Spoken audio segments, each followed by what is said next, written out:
All right, I think we're now recording. So the organization I chose to research was the Atlanta Braves. I did this because I'm an avid baseball guy. I grew up playing. Just always kind of been obsessed.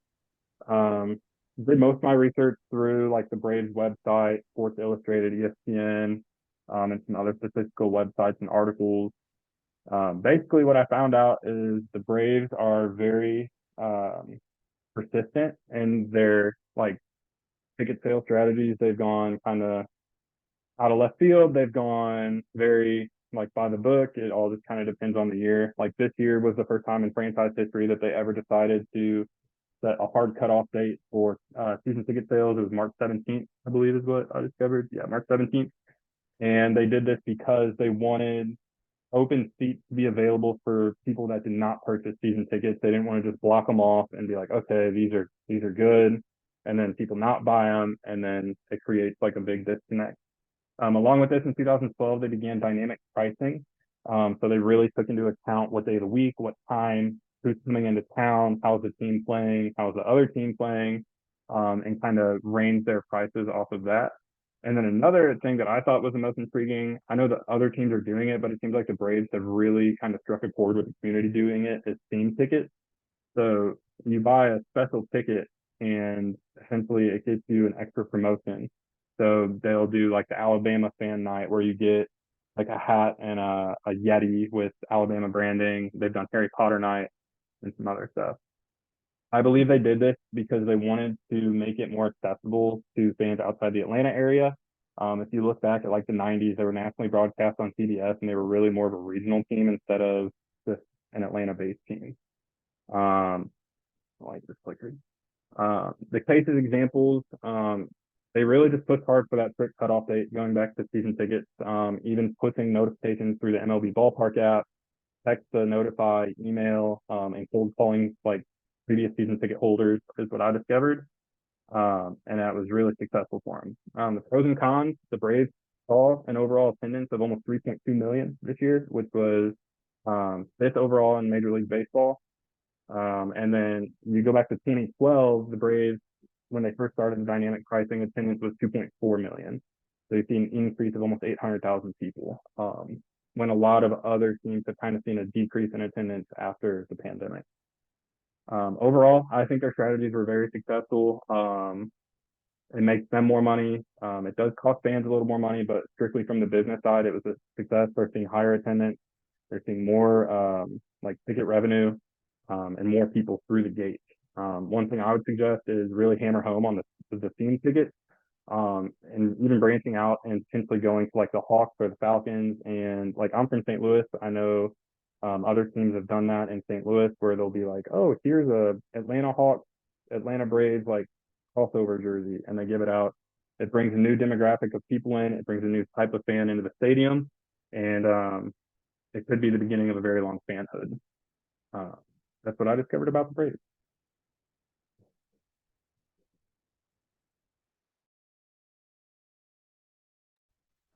So, just one question. Do you think like I wanted to go to a Braves game this year, but do you think their success limited fans access since their pricing was so high? I do. That was one thing that I thought they could improve upon was really kind of finding a happy medium because a lot of fans don't want to go see the Washington Nationals on a Tuesday night and sit in 400 level seats and park 15 minutes away and spend $80 just to do that, just to get in the gate. A lot of people don't want to do that. The Nationals aren't very good, and it's not like it's like high level rivalry. So really kind of finding a happy medium on that sliding scale, if you will, with the dynamic pricing. It's understandable to have playoff games more expensive. It's understandable to have Dodgers, Phillies, Mets tickets more expensive because those are higher profile games that are typically played on the weekends or at night. Um, but yeah, Adam, I do agree with you that that was one thing that I was one of my suggestions. Was really kind of find a happy medium to give fans access where you can sell out every night, but still also create profit.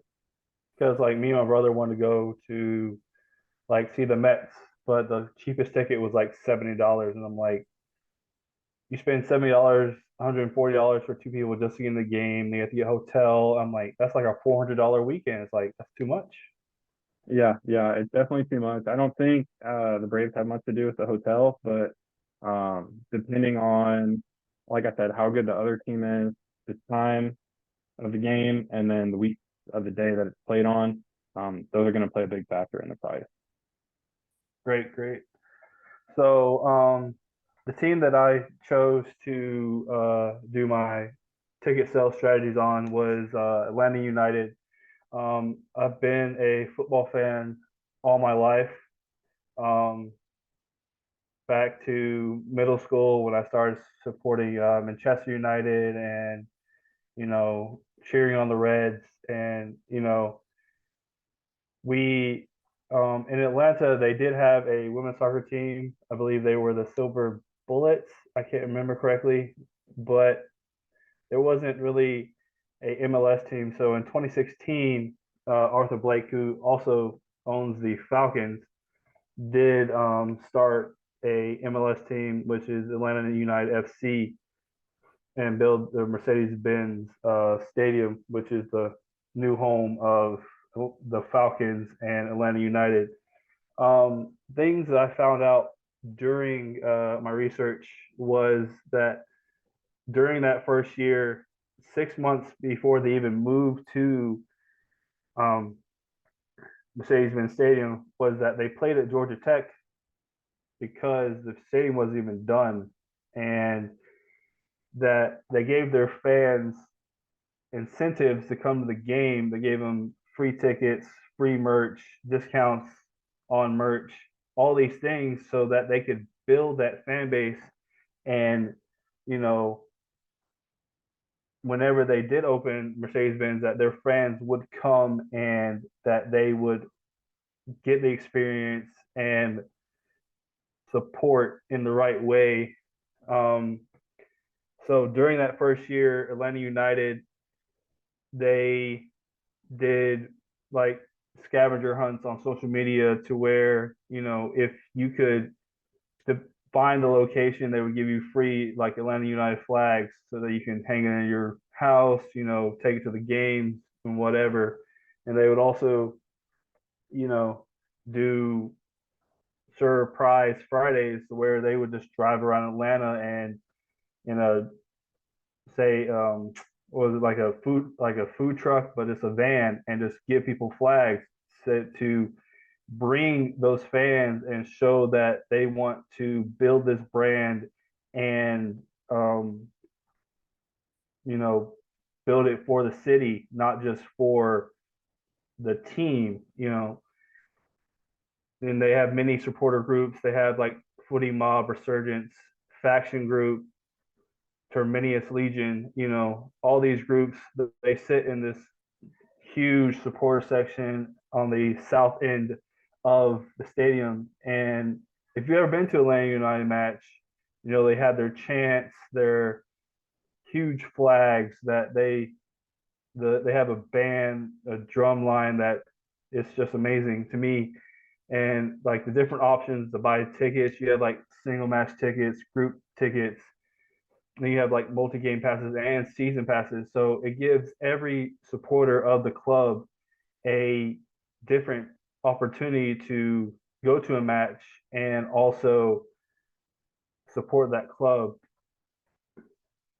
I found that the different strategies that the club does, it just gives every fan an opportunity to go to a match, even if you're sitting in the 300 level buying a ticket for $300, or you're sitting in the suites paying thousands of dollars. Everybody gets a chance to have some level of experience that they want for that club. Um, I didn't really see many cons to this strategy, as it does give every fan a chance to have that experience at the match. Um, so those are the takeaways that I found out in my research. So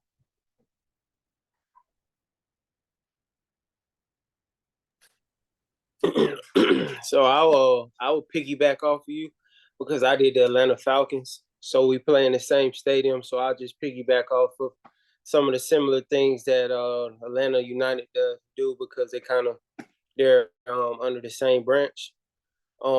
Just to piggyback on something different that the stadium holds, that their zero waste program. They have a zero waste program where at the stadium they have implemented recycle and composing program to divert by at least 90% of all waste goes to the landfill. They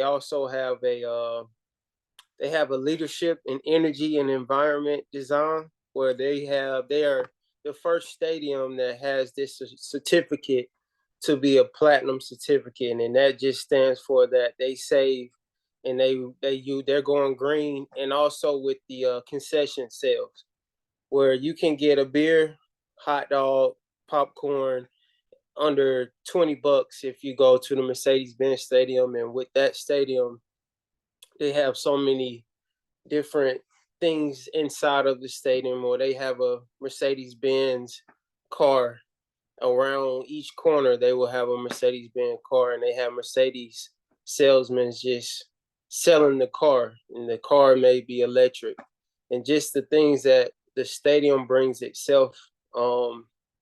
They get a lot of sales from that. Another thing that Atlanta Falcons do itself as the season ticket holders, they have a seat entity and they buy tickets for the season.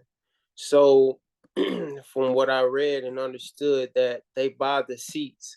So they have several different events that go on in the Mercedes-Benz. You might have concerts, you have monster truck, you have soccer events, and Final Four was supposed to be there, but COVID kind of hit that. But you have first dibs to those tickets if you have the seat entity. So if you get a season ticket holder, you are able to buy the seats as well as the season tickets for the Falcons. And the way they implement the season ticket holders, let's just say you're out of town and you won't be able to make that event, they have a resale on their website from the Falcons that will automatically spit your tickets back to a population of people that is actually looking to go to the game. So if you have people, I think he said he's from Chicago, somebody's from Chicago or somewhere. If you have the Bears coming in town and you won't attend that game, they can go onto the website and purchase your tickets to the game, and you can receive the funds, and they'll just automatically email the tickets to them without you having to go through anything to that nature. You just put them on the site and say that they're available, and they'll do the rest for you. So I thought that was pretty cool. And you also get first dibs to concerts. I know Beyonce was just here, so you still have to purchase the tickets. You still own the seats, but you still have to purchase the tickets if I'm understood it correct. But other than that, just piggybacking off yours, I think that was a good pros to those entities on them selling their market and tickets. Yeah, Rodney, going off you, just to like chime my 2 cents in, I've seen like all over social media, like the Mercedes-Benz, uh, like concessions deals, and I have like no business being on Falcons Twitter. Not a Falcons guy at all. But still, like even just seeing that, it makes me think like might be worth it. Like get a cheap meal, enjoy a few drinks. It Yeah, might be a little more worth me buying a ticket, and I'd imagine that helps them kind of drive up their attendance numbers with their tickets too, given kind of their record in the past few years. yeah, they they did say based off the season and based how the team is doing, depending on who they're playing, depending on the level of capacity of the game. Maybe it's a playoff game, maybe it's a game to get into the playoffs, or to whatever that nature is. The tickets may vary, they may dip, they may increase depending on the level of capacity of the game. Like I know when I go to Atlanta United matches, um, you can buy a refillable drink for $4, fries for $3. I mean, like it's very good pricing, and there's so many different food options to Right. They have several. you can get pulled pork, you can get a chicken sandwich, you can get pizza. They have like Brewsters, they have Dippin' Dots, like so many varieties of food options and sweets to for anything that you want. So it's They a make they make sure that it's gluten free and everything that you buy is recyclable. It's kind of amazing when I looked at it because you have to really go through ingredients and make sure every concession has gluten free, whatever, popcorn, hot dogs, however that works, and every beer can is recyclable. And I thought it was pretty cool. Yeah, that's just crazy because I don't really go to Falcons games or Atlanta United's games, but I always go to Braves games, Yeah, and the prices for just one drink, which is like 14 or $15, and then your food, like there's a burger place in the stadium. I don't remember what level, but one burger is just, I think it's close to $20, and it's just the burger. And you don't get fries or anything. So that's crazy that the concessions there, that I mean, that's pretty awesome that they, you know, they're cheaper prices. yeah. So I guess I'll kind of follow that because I also chose an NFL team. So again, I'm a more of a baseball fan, but I've been playing fantasy, so trying to get into more football. And then I'm also a huge Tyreek Hill fan, so I chose the Miami Dolphins. Um, from researching, the Dolphins have, I think more in the 70s and the 80s, they were more of a powerhouse NFL team, and then they just kind of dipped down and weren't as popular necessarily. But recently, they've got more powerhouse players, like I said, including Tyreek Hill, who's my favorite. But after researching, it was really cool to kind of see how NFL teams go about ticket sales again, because I always look at baseball ticket sales. So after looking, I used the Dolphins website, the Sports Business Journal, and a couple other credible journals as well. But um, they used a new strategy, which was using Facebook. Well, I say new, but they used Facebook leads, which I always knew about Facebook leads, but to me, it was really cool hearing that an NFL team did it. And from what I researched, it was when they started doing it, which was 2017, was a new concept for ticket sales. So they generated $4 million in these new season tickets from Facebook. So basically, what they would do, let's see, they moved nearly 80% of their marketing budget to social media strategies to produce more ticket sales, which was a huge risk, but it ended up paying off for them and it was a huge reward. Obviously, 40 million, that's a lot of money. So let's see, what else did I write about them in here? Yeah, the CEO, when asked about why they started to do it, he explained that it's when technology was kind of coming in, the traditional methods of ticket sales were kind of going away. And so to get ahead of the platforms, they wanted to figure out a way to grow and sell. So what they would do is they ran a series of targeted lead ads and using custom audiences that included fans who had interacted with their content, so their Facebook or their Instagram, and they would make emotional stories basically. So they would take pictures of their players and have different stories about them, do different videos. They would even purchase rights to certain music for just a short amount of time to put to their videos, so that it could add a more emotional lead to it. And so what they would do is with these, they would then again put them on their social media, and the fans that would interact, it enhanced the storytelling. And then they wouldn't directly call out that they were trying to get people to purchase tickets, but they would start with the emotional grab.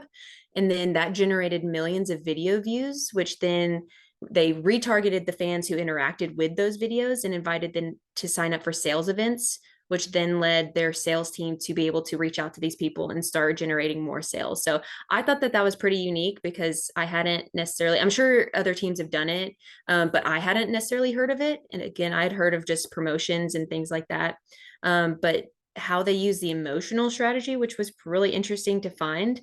And again, putting 80% of your sales and your marketing strategy to that is a huge risk, but again, it paid off for them and they're doing great. So again, like cons for that would be the risks. And I would also question the sustainability for future, like the future for continuing in many years. But I guess to go with that, you would just kind of try to keep ahead of the curve. But it did boost their ticket sales and generated more money than they have seen, which that's a win. So I thought it was great. Thought it was cool. Personally, I think that most of the social media, I mean, I think everything's going the way of the internet these days. So for the Dolphins to be able to find that strategy and to hook onto that, you know, people that visit the website, visit anything on Instagram or Facebook or something, be able to get that $40 extra million is something, in my opinion. Yeah, it's cool. And again, I didn't know that you could purchase rights to music for like a week, but apparently you can, which that was cool to see too, that they would use that to drag the emotion. So pretty genius. Yeah, and pretty much going off of you, I pretty much did Tampa Bay Rays, and they do something very similar to that. They actually have like a local TV station, and they actually go and like they do the emotional grabber, and they do basically anything on each individual player that is like trending at that certain game and the certain level. And so like it's kind of like their own like TV show and their own TV series that they do, especially local in Florida. So but kind of like you going off the emotional grab, the Rays, you know, they are competing against like, of course, Tampa Bay Lightning, which is really big in hockey, and the Tampa Bay Buccaneers.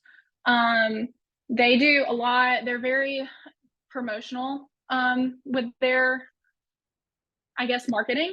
So basically what they do is they have different segments, and they try to do each like family friendly, the party group, and then also professionals, sponsors, and so forth. That's their like grabbing. They do a lot of things over the summer for like summer camps and everything. For example, like free bobbleheads, or like maybe $2 Tuesdays for tickets for kids like 14 and under. That's mainly their strategies. They also do, which of course for the party group, they have like a $9 standing room. So pretty much that has a whole bar, and then it's basically only for college students.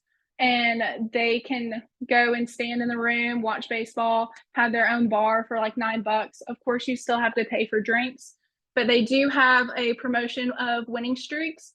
So once they get up to like 6 winning streaks, they have like $6 Budweisers, $6 Bud Lights, and different drinks like that. And that's how they kind of bring in their like younger group.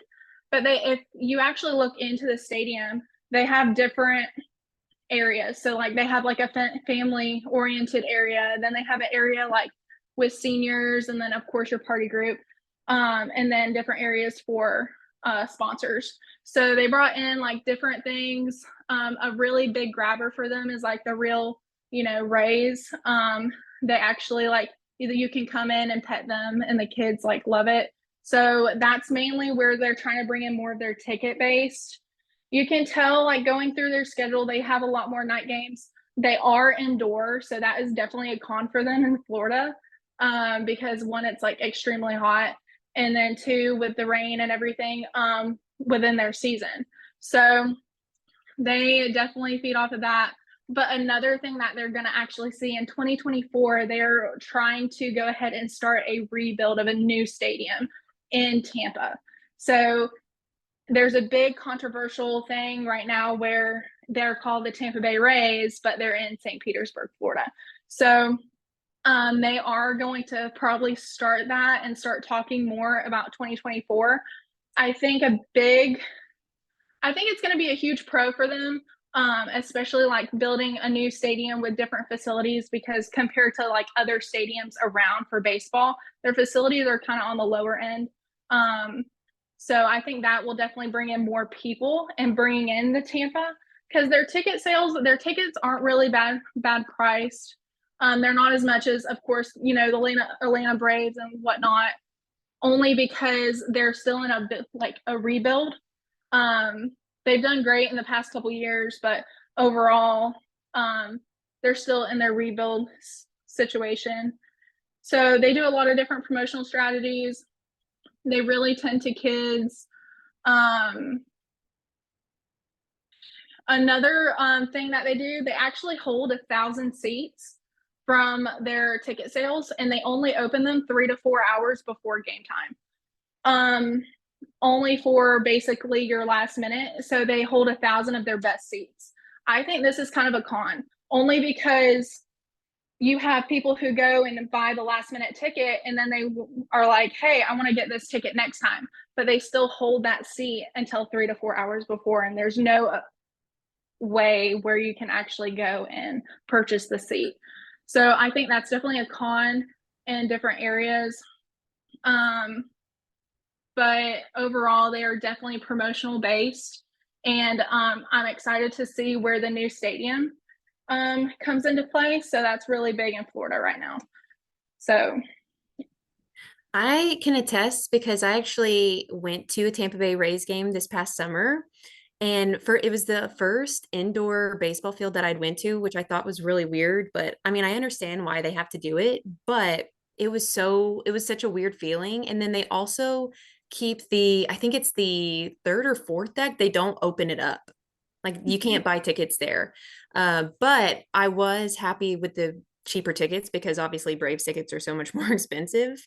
Um, and also their bullpen is outside, like basically on the field, which was really weird. But I think you're right, it will benefit them building this new stadium because I think they want it to be more, everybody's trying to steal from the Braves. It's going to be more of like the Battery. So they'll have shops there. And then I know, just speaking from local people, they use the stadium for graduations as well.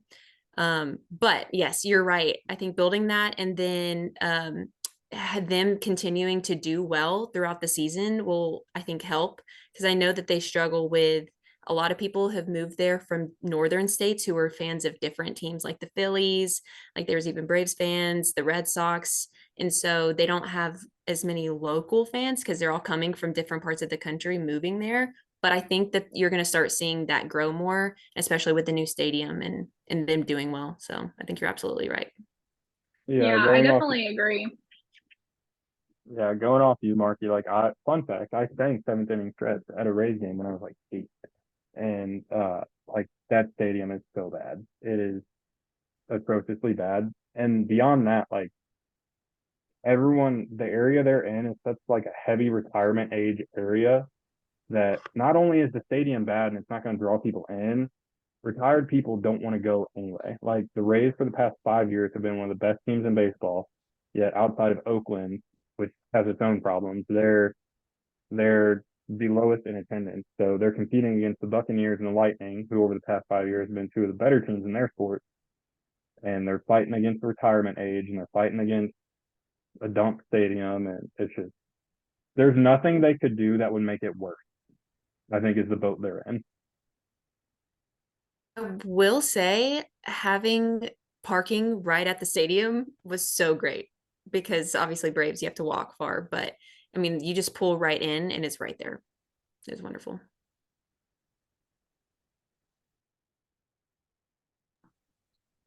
My internet is struggling today. I'm sorry about that, but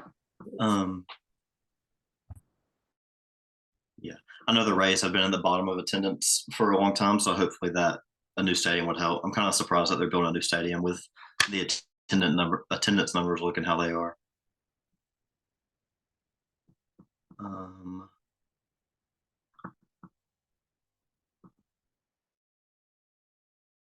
Can you guys hear me okay? Yeah.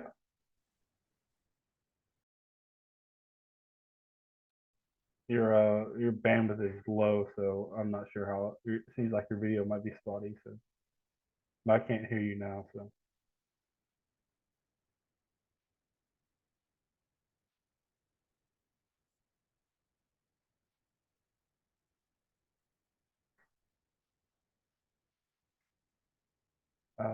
Seems like Michael's video stopped. I'm not sure.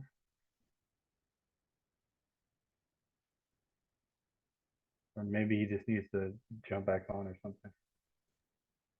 Yeah, he's been going in and out for like the last 5 or 8 minutes. Michael, just try and turn off your video and then talk. Oh, there you're good. Unmute yourself. Yeah, it keeps going in and out. Sorry, y'all. I'm at the other end of the house. All right, let's see if I can get through this. So I chose the Atlanta Hawks. I know they've been in the middle of attendance the last few years. I noticed they ranked 18th at the end of last season, but they rank first in overall game experience for fans, which was kind of surprising. As far as resources go, I just went through NBA.com and ESPN for the attendance numbers. And for the game day experiences, they have 6 entertainment teams. They have the Hawks Dancers, ATL Boom, the Stunt Team, 404 Crew, the A Team, Delta Sky Squad, and the mascot, of course, Harry the Hawk. They're all play pretty big forts. They all play pretty big parts in the fan experience. As far as ticket packages go, they have a lot of different packages where fans can pretty much select multiple games at once to save money and even time in the process. And in the NBA, I feel like all the teams in the NBA focus heavy on social media for the younger generation. And on their social media, they provide live game updates. They have promotions at the games, tweeting pictures of the celebrities that go to the games.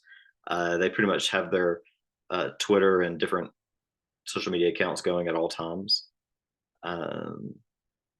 Why they select these strategies, I think they prioritize fan experience for sure at all of their games. They want to give the fans more options and try to save them money. Some of these strategies that they use, they have a lot of different ticket packages. So one of them is a stack pack membership that allows fans to pick multiple games from, I think it ranged from 9 to 12 different games. They could pick a pack that included like an all-star package, Eastern Conference, the Western Conference, and the weekend package, which is just weekend games. And Eastern Conference, you can go to about 9 to 10 games where they just play Eastern Conference's games. And all-star package was probably the most popular because they play like the Warriors, the Mavs, the like Lakers. I don't think Lakers are on there, but the Cavs players with a lot of all-stars on there. So fans can go to those games and see their favorite players that they like. And also, if you get one of these packs, you also get different benefits. Like if you want playoff tickets, you'll get playoff ticket priority, which is pretty nice. And I think they market really well off the celebrities that go to the games, because a lot of different rappers go to the Hawks games because Atlanta is a very big rap city. So Quavo, 2 Chainz, Gucci Mane, all these kind of people go to these games, and the Hawks Twitter always seems to tweet them out, which is pretty nice. As far as the pros and cons go, these ticket plans are pretty flexible. They allow the fans to go to pretty much whatever games they want to fit their busy schedules.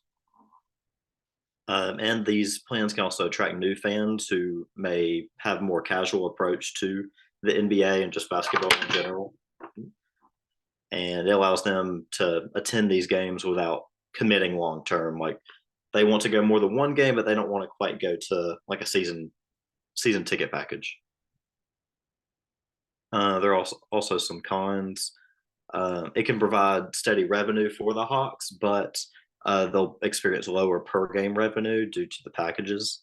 And with these flex packages, there are also some attendance gaps, since fans won't always go to every single game they sign up for, because it's such a long-term commitment, because you're signing up for probably 6, 10, 12 games, whatever it might be.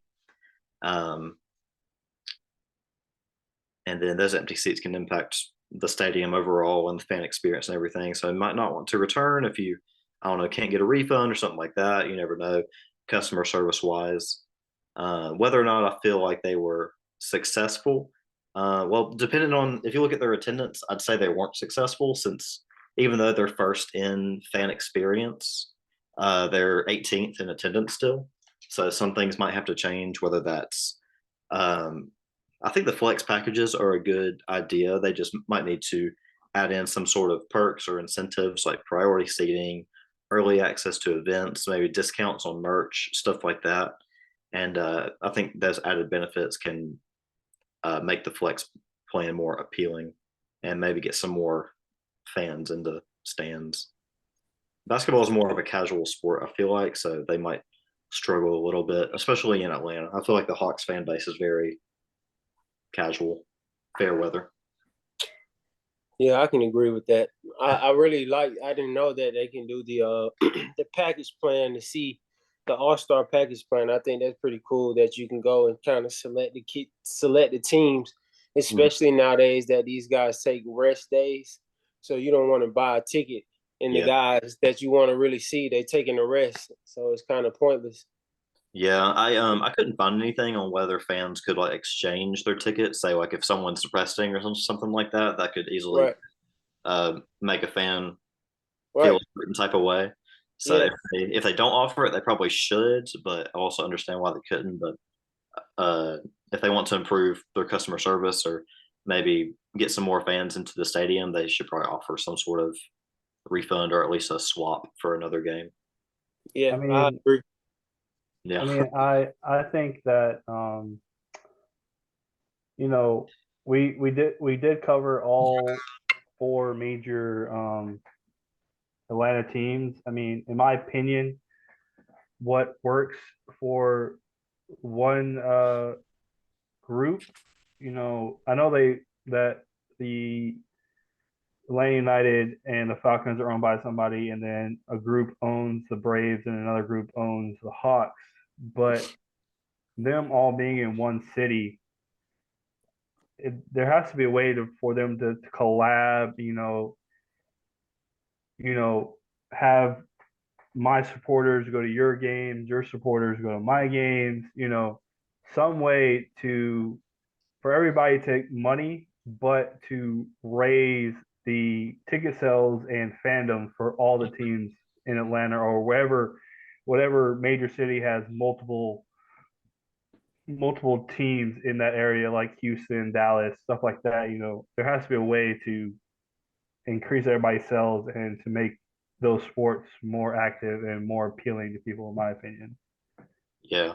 Even I know on social media the Hawks and Braves and I feel like the Falcons do a little bit. They'll tweet at each other, especially whenever one other team has a big game. Like I know when the Braves were in the playoffs for not too long, the Hawks and the Falcons were tweeting at them, but I feel like they could do more like year round.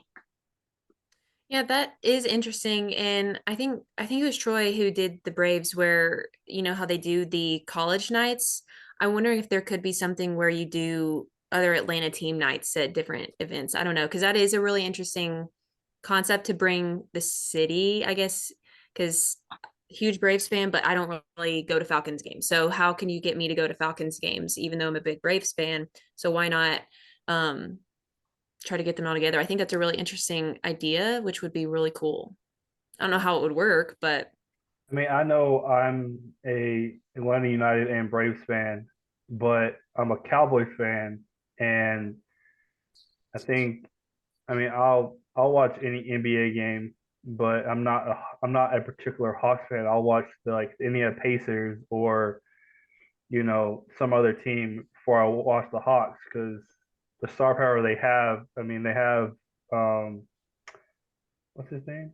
Trae Young. Yeah, they have Trae Young, but they don't have anybody else that appeals to me. Like they don't have a big man, they don't have a powerful, power forward or somebody like that. So somehow just the market in general, I think, has to be more welcoming and everything else because you can't really go to a Sunday Falcons game and then expect to go to another game for a while because they're just so expensive, in my opinion. We'll appreciate working with y'all. If no one has anything else, I'm gonna go ahead and hit stop recording. Sounds good. Thanks, everybody. That works. Thanks. Don't leave. Don't leave.